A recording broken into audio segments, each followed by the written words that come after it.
मोहन नाम का एक आदमी एक गांव में रहता था। वह बहुत ईमानदार था। हर कोई उसे ईमानदारी के लिए प्यार करता था। वह रोज फल बेचकर अपना परिवार चलाता था। उसका एक भाई बहुत बेईमान था। वह लोगों को धोखा देकर सामान बेचता था। कितना भाई? 50 रुपए मैडम जी। ठीक है, लेकिन मैं एक बात कह सकता हूँ।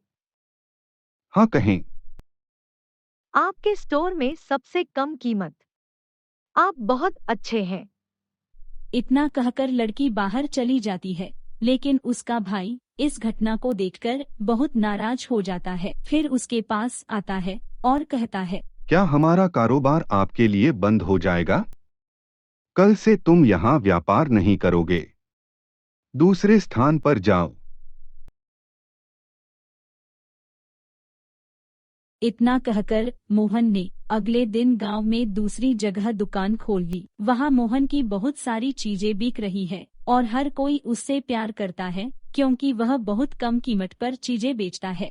लेकिन थोड़ी देर बाद मोहन ने देखा कि तूफान आ रहा है और उसने पूरी दुकान तोड़ दी। मोहन क्रोधित हो जाता है और तूफान के पीछे भागने लगता है। तब वह तूफान के पास आया और बोलने लगा, मेरी दुकान तुम्हारे लिए क्षतिग्रस्त है, मैं तुम्हें नहीं छोड़ूंगा।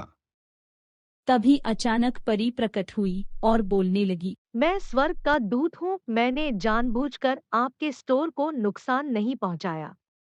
ठीक है, मैं तुम्हें एक डिश दे रहा हूँ, तुम ले लो। तुम्हें वही मिलता है जो तुम गए थे। मोहन घर आकर बहुत खुश हुआ और बोला, भगवान ने बहुत दिनों बाद मेरी तरफ देखा। मोहन को सारा दिन थकावट में नींद आती है। जब उसका भाई सो गया, फिर उसने छिपाकर उस चीज को चुरा लिया। फिर जब मोहन उठा और देखा कि वह चीज उसकी मेज पर नहीं है, तो वह बहुत परेशान हुआ। फिर मोहन फिर नदी के किनारे आया और पुकारने लगा।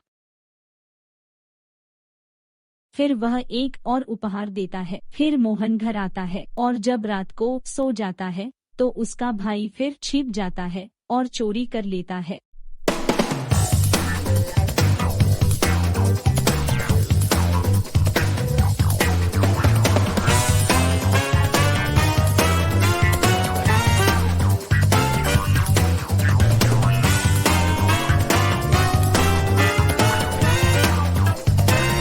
फिर उसने वह सब कुछ लौटा दिया जो उसने चुराया था।